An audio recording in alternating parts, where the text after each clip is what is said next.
You, John Fitzgerald Kennedy, do solemnly swear I, John Fitzgerald Kennedy, do solemnly swear that you will faithfully execute the office of President of the United States that I will faithfully execute the office of President of the United States and will, to the best of your ability, and will, to the best of my ability, preserve, protect, and defend the Constitution of the United States. preserve, protect, and defend the Constitution of the United States. So help you God. So help me God.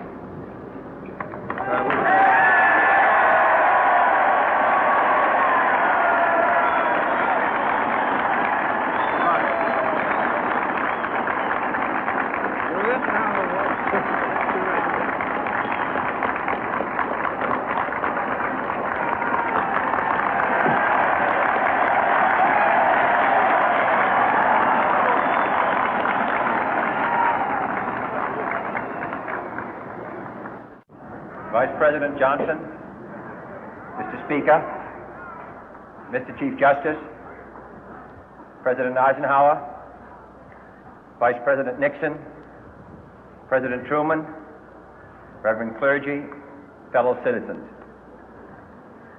We observe today not a victory of party, but a celebration of freedom, symbolizing an end as well as a beginning, signifying renewal as well as change. For I have sworn before you and Almighty God the same solemn oath our forebears prescribed nearly a century and 3/4 ago. The world is very different now, for man holds in his mortal hands the power to abolish all forms of human poverty and all forms of human life. And yet the same revolutionary beliefs for which our forebears fought are still at issue around the globe. The belief that the rights of man come not from the generosity of the state, but from the hand of God. We dare not forget today that we are the heirs of that first revolution. Let the word go forth from this time and place to friend and foe alike that the torch has been passed to a new generation of Americans born in this century, tempered by war, disciplined by a hard and bitter peace, proud of our ancient heritage, and unwilling to witness or permit the slow undoing of those human rights to which this nation has always been committed and to which we are committed today at home and around the world.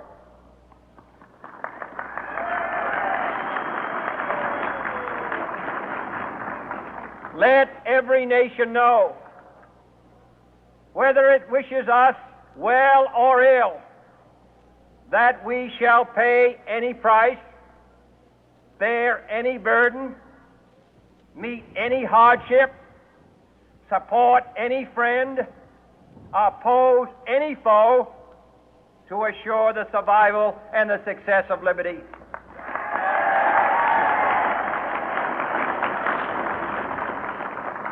This much we pledge and more. To those old allies whose cultural and spiritual origins we share, we pledge the loyalty of faithful friends. United, there is little we cannot do in a host of cooperative ventures. Divided, there is little we can do, for we dare not meet a powerful challenge at odds and split asunder.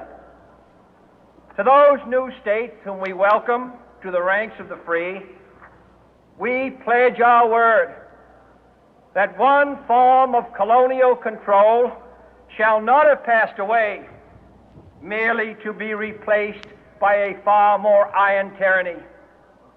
We shall not always expect to find them supporting our view, but we shall always hope to find them strongly supporting their own freedom, and to remember that in the past, those who foolishly sought power by riding the back of the tiger ended up inside.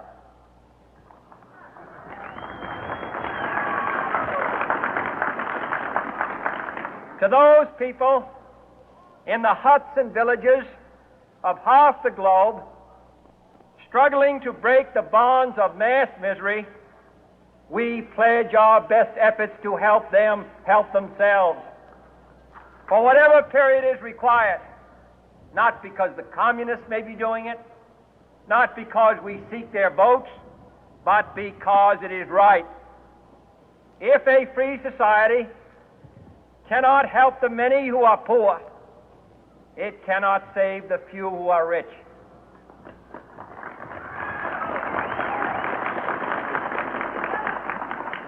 To our sister republics south of our border, we offer a special pledge to convert our good words into good deeds, in a new alliance for progress, to assist free men and free governments in casting off the chains of poverty. But this peaceful revolution of hope cannot become the prey of hostile powers. Let all our neighbors know that we shall join with them to oppose aggression or subversion anywhere in the Americas. And let every other power know that this hemisphere intends to remain the master of its own house.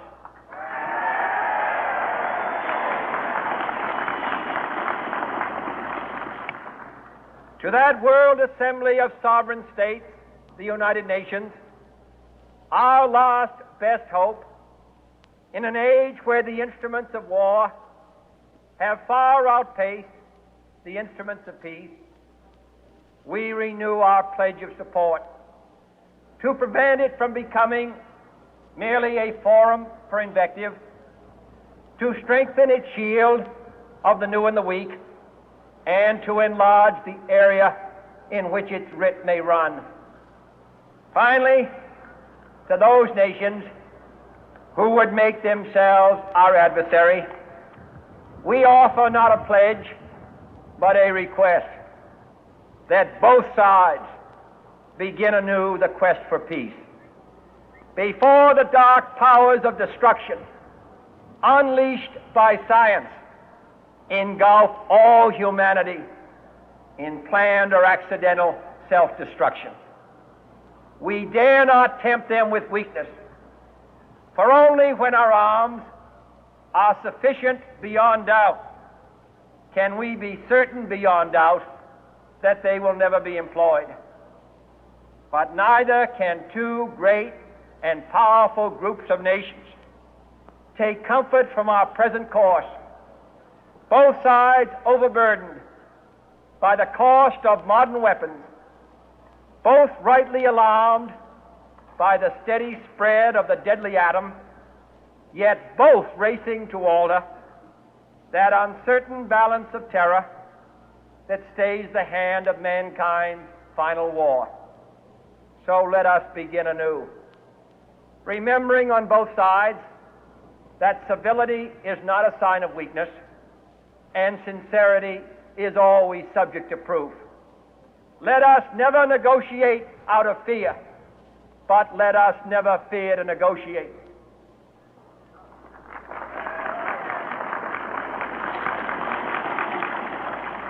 Let both sides explore what problems unite us, instead of belaboring those problems which divide us. Let both sides, for the first time, formulate serious and precise proposals for the inspection and control of arms, and bring the absolute power to destroy other nations under the absolute control of all nations.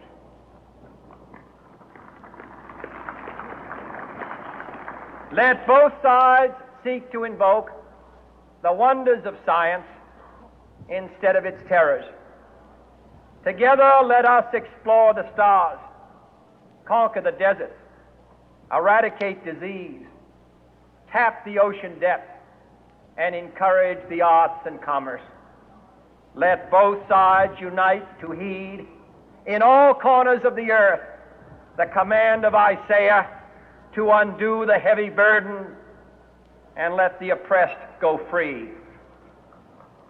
And if a beachhead of cooperation may push back the jungle of suspicion, let both sides join in creating a new endeavor, not a new balance of power, but a new world of law, where the strong are just and the weak secure and the peace preserved.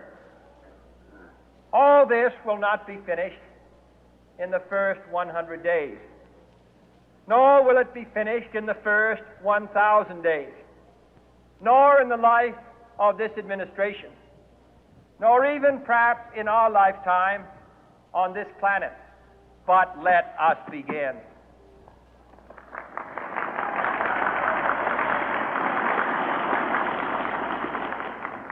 In your hands, my fellow citizens, more than mine, will rest the final success or failure of our course. Since this country was founded, each generation of Americans has been summoned to give testimony to its national loyalty. The graves of young Americans who answered the call to service surround the globe. Now the trumpet summons us again, not as a call to bear arms, though arms we need, not as a call to battle, though in battle we are, but a call to bear the burden of a long twilight struggle, year in and year out, rejoicing in hope, patient in tribulation, a struggle against the common enemies of man, tyranny, poverty, disease, and war itself. Can we forge against these enemies a grand and global alliance, north and south, east and west, that can assure a more fruitful life for all mankind? Will you join in that historic effort?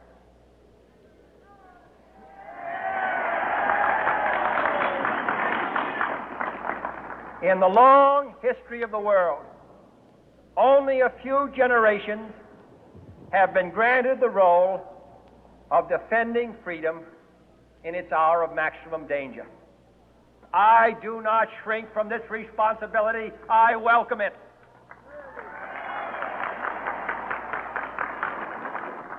I do not believe that any of us would exchange places with any other people or any other generation. The energy, the faith, the devotion which we bring to this endeavor will light our country and all who serve it. And the glow from that fire can truly light the world. And so, my fellow Americans, ask not what your country can do for you, ask what you can do for your country.